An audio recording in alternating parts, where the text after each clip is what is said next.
How will you help empower women and encourage them to participate in politics? Good evening, everybody. Thank you for that wonderful question. If I were in a position to encourage women to run in politics, I would gladly do so. I will encourage everybody, not just women, men, women, LGBT, everybody to run in politics as long as...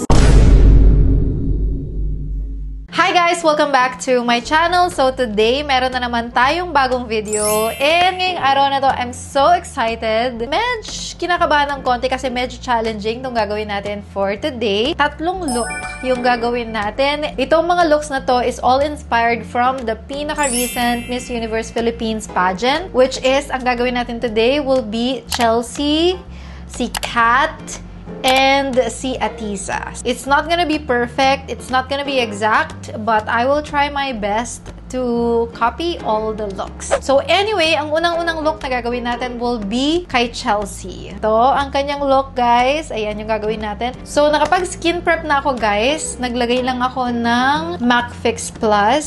And then, naglagay ako ng Tear Glossy Coating Mist. And then, naglagay ako ng moisturizer. Okay na yung prep natin. So, next is, maglalagay ako ng konting Base Booster Multi-Use Tinted Illuminator from Sunny's Face. Kasi gusto ko na meron tayong glow from within. Medyo lighter na shade. Yung kinuha ko today, which is the base one. Which is almost like a liquid highlighter na siya. Ganun ka-light itong kinuha ko na Base Booster today, guys. It's been a while na hindi tayo nag-glam look. Yung talagang legit na pang pageant. And, my God, ayoko na nga i-remind yung pageant look na ginawa ko years and years ago. Ito ang gagamitin kong foundation for today, guys. This is the, nakita ba? Ayan. Magko-cushion foundation ako today, okay? Only because, wala, bago, kakarating lang nitong Glad to Glow na cushion foundation ko and I wanna use it for this look. Kasi maganda rin kasi yung coverage nito. And pakak din naman siya. So, why not? So guys, kapag gumagawa kayo ng pageant look, just make sure na everything is full coverage. Lahat-lahat yan. Huwag kayong magpa-demure today. Let's go full blast. Ito na yung moment para mag-full blast tayo sa mga makeup na ilalagay natin. Hindi tayo magko-conservative today. You can use whatever concealer that you want. Just make sure na covered, highlighted, lahat-lahat yung mga points, high points. And then, maglalagay na rin ako additional dito sa ating eyelids for today kasi pangmalakasan yung eyeshadow na gagamitin natin. And then, meron akong beauty blender. Ito lang yung gagamitin ko na pang blend. Sobrang importante kasi ng base natin right now for this look kasi nakita ko yung base niya talaga is full coverage, spotless, flawless talaga. So, I am making sure na talagang makinis yung base ko for this look. Cream Contour Fawn from Skin So Good Multi-Stick ng Sunny's Face. Ilang beses ko na ginamit to. Alam nyo na to. Ay, tumatawag ang boyfriend. Hey, babe! Good morning. Sorry, I am working. I can see that. Aha.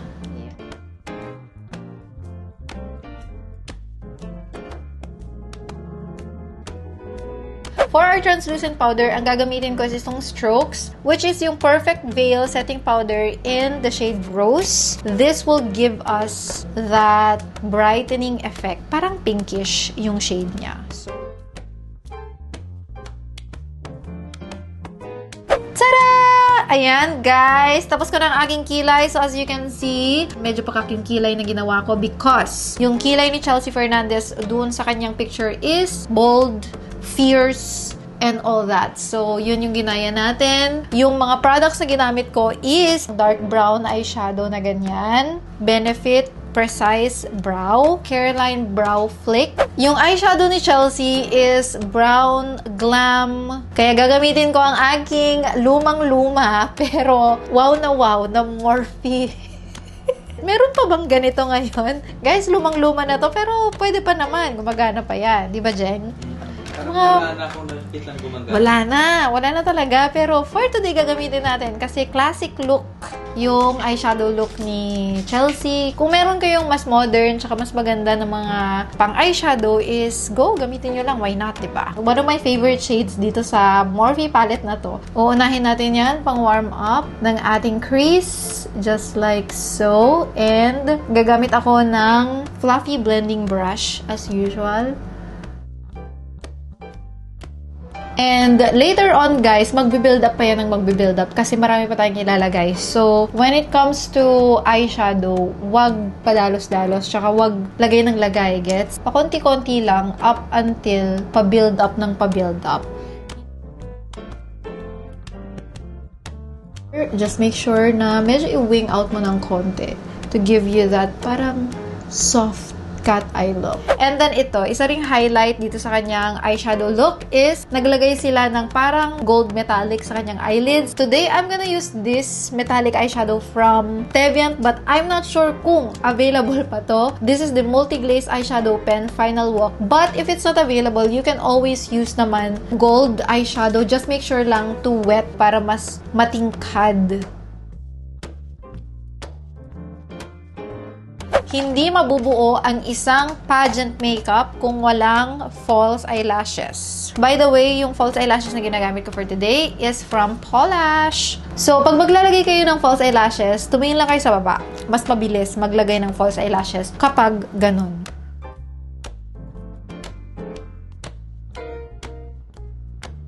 Ayan, o diba? Ang bilis maglagay. Tumingin ka lang sa baba. Ganyan.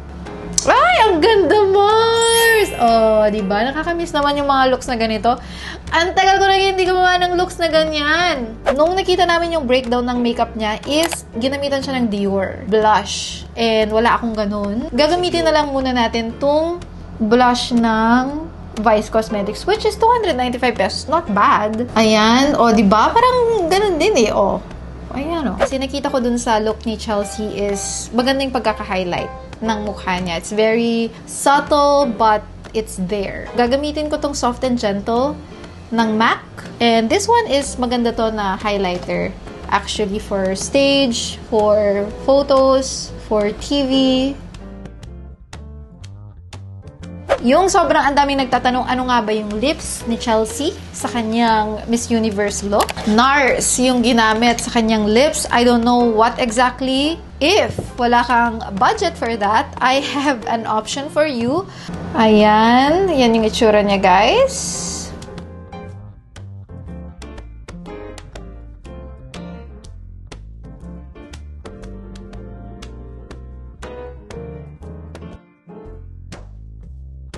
Finalize ko lang ito lahat and we'll be back with our final Chelsea Fernandez look.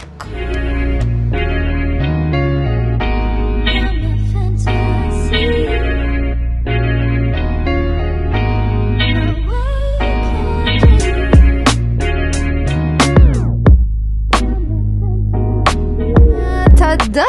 Ito na yung look natin kay Chelsea Fernandez. Super love it. By the way, shout out kay Jeng sa paggawa ng aking fantasy bra. I just hope na medyo nakikita nyo sana lahat-lahat nitong fantasy bra. Super glam talaga. I super love this look. Siya pala yung nanalo ng Miss Cosmo. So anyway, meron pa kaming dalawang look. So let's get into it. Next look, please. Ayan! I am back, guys. At nakikita nyo naman, iba na rin tong ating background because it is now time for Kat Legado, Liagado, Legarda, ano? Labubu. Labubu? Ano? Legado. Legado. So, ang next na look na gagawin natin, guys, is yung look ni Kat Legado, which is si Miss Taguig. Siya ngayon ang bago nating Miss Supranational. Pambato natin sa Supranational. So, itong look na to is special request ni Jeng. Kasi si Miss Taguig yung pinaka-favorite niya na candidate. We just had to do it. And also, itong look na to is dedicated naman sa mga Morena viewers natin, which is me. I am Morena, so dapat lang nagawin natin tong look na to. And also, guys, as you can see, update, I just removed my foundation. I removed the lippy, pero itinira ko yung eye look. Because almost similar din yung eye look ni Chelsea tsaka ni Kat. It's just that siguro si Kat mas bronzy lang, mas brown lang. But medyo similar lang naman sila. And sabi ko parang wag na nating sayangin itong nandito sa eye makeup natin ngayon, di ba? Let's start. Tear Glossy Coating Mist. Just to make sure that our skin is glossy, radiant, and prepped. Ang gagamitin ko din na foundation na lang din is yung Glad to Glow Cushion. Kasi maganda yung itsura niya kanina dun sa look ni Chelsea. So, maintain na lang. Ito na lang din yung gamitin natin. And also, guys, ito napakamura lang. It's only 399 pesos. Mas mura pa to kaysa Skintific. Ito ngayon ang bagong cushion na pinopromote ko. Pinopromote ko sa TikTok kasi ito eh. Ito na lang din gawin ako, di ba? And tingnan nyo dyan sa ilalim, meron ulit na naman akong mga links sa ating mga products ngayon. It will link you to Shopee. You're going to be stuck on an island and you have the chance to get one makeup product. What would it be and why? One makeup or skincare? One makeup product. Makeup? Lip balm. Why? Kasi baka mag-dry yung lips ko. Island yan, girl. Sabi kasi, makeup hindi naman skincare. Kung skincare sana, di anong Ate, SPF? hindi nakaka-beauty queen yung answer mo. Ay, ano ba pang beauty queen ba? Beauty queen question, sabi mo. Ay, ganun ba yun? Ay, Normalan mo naman. akala ko naman kasi tamang answer lang. Tamang Q&A talaga. Q&A pala. Sorry. Edi another question. Baka naman hindi ako makafocus mag-makeup nito. Anyway, guys, update is naglalagay ako ng concealer just to make sure that we brighten our under eye area because if you are a beauty queen, kumpleto ang tulog, di ba? Women in the Philippines, politics are still a minority, and here in Miss Universe Philippines, we talk Hindi about ko- women empowerment. How will you help empower women and encourage them to participate in politics? Kaya nga ako naging vlogger, di ba? Kaya hindi ako naging beauty queen kasi hindi ko masasagot yung mga question na yan. Ano ba sasali ka ng Miss Grand?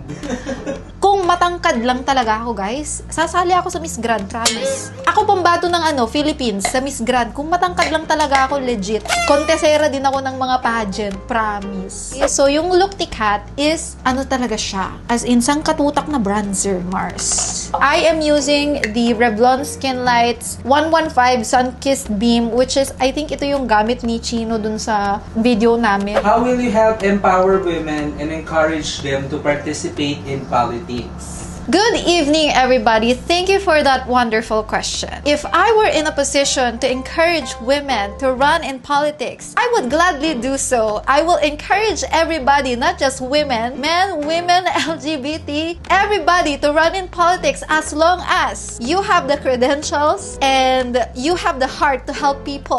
Thank you! But thank you for that wonderful question. Ngayon, malalaman na natin na may mga tao talaga na hindi pang beauty queen. At isa na ako doon. Pang-judge na lang. Pang-judge na lang. Kasi doon lang naman ako magaling, mang-judge. Okay, so right now, naglalagay ako nitong sobrang tinding bronzer. Kasi ito talaga yung kailangan sa look ni Kat. As in, we have to look bronze. Maglalagay ako ng konting blush, which is, itong blush na pili ko is ito. Parang, anong tawag dito? Parang medyo burnt orange na kind of blush. Hindi siya masyadong pink. It's actually not a blush. This is a eyeshadow, pero sobrang sakto lang yung color niya for this look. Kukuha tayo nitong black pencil liner and ilalagay natin dito. I-smoke out natin ng light at gagamit tayo ng black pencil.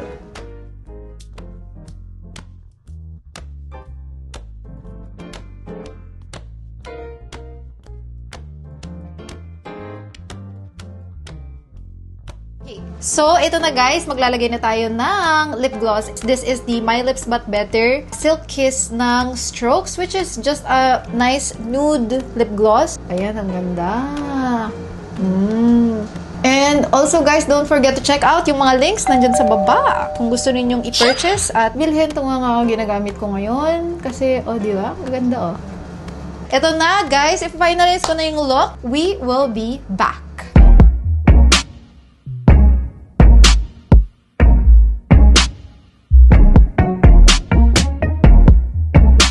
Ito na ang ating result. Oh my God. I love this look so much. Lakas maka Wonder Woman. First time ko mag-hair ng ganito. Sobrang lakas maka Barbie tong hair. It's just that, girl, namimili ng fest tong ganitong klaseng hair. Let's show a close-up of this look. Oh my God, I love it so much. Ang ganda. And ang ganda ng earrings, guys. Tingnan nyo. Binili ni Jeng yan sa Divisoria. Okay, anyway, meron pa tayong isang look and that is the look of Atisa Manalo. Let's move on to the next look. Fresh na tayo. O, diba? Blank canvas na naman. And also, as you can see, bago na ang ating hair. Ito na, this is the moment for our third look, which is yung look ni Atisa Manalo, which was my bet. by the way. She deserves it! Mag-a-apply lang ako ng powder dito sa under eye natin para may sumalo dun sa mga eyeshadow natin later. Check ko muna yung look na Atisa. Ay! Ang ganda-ganda niya. Ayan siya, oh. Ang ganda-ganda. So, kinuha ko tong Pretty Sweet palette ni Jolly Eugenio. Itong mga eyeshadow na to yung paglalaroan natin. Oh, ayan, yan yung gagamitin natin for this look. Let's do this. Okay, starting with this medyo lighter shade. Don't forget to tap the excess of your eyeshadow whenever you're applying. So, as you can see, guys, ina-apply ko lang siya dito sa parang crease area natin. Ayan. Ngayon naman, guys, kukuha ako ng mas maliit na eyeshadow brush. And ito. Itong mas darker. Actually, itong palette ni Jelly, saktong-sakto na siya for this look. Medyo ika-cut ko ng konti. Magtitira ako ng space for the shimmer mamaya. Malala din yung shimmer look ni Atisa Manalos. Alam mo talaga, in my opinion, ang mga pagsali ng beauty pageant is para rin siyang pagiging athlete. Parang ganun. Para rin siyang sports. Kasi magti-training ka rin. 'Di ba? Hindi lang yung ganda-ganda lang. Paghihirapan mo din talaga. So, in fairness, mga beauty queen para rin silang mga atleta. Ito, lalagyan ko ng MAC Fix Plus yung brush. Oy, ayun na siya. Look ko! Oh my God! Para talaga siyang foil Mars. Because this is the simple way to do a cut crease. Kumuha ka lang ng brush na flat. Just make sure na maganda yung gamit mong eyeshadow. Okay, guys. Ayan na. Tapos ko na yung eyeshadow. And ito yung nangyari. Which is, I don't know kung ano yung ginamit na color. Kung silver or pearl or any color ng metallic. Basta it pops. Ang napansin ko sa mga makeup ng mga Miss Universe candidates this year is, ang lala ng mga blush nila. Is it the year of the blush? Parang ganun eh. I don't know, siguro it looks good on stage. One of my favorite parts sa look na to ni Atisa is that yung lips niya. Kasi hindi usual na red or hindi usual na nude. Ganun kasi lagi yung mga colors ng looks ng mga pang Miss Universe eh. Pero, yung ginawa sa kanya is baby pink. Para lang siyang naka-lip tint.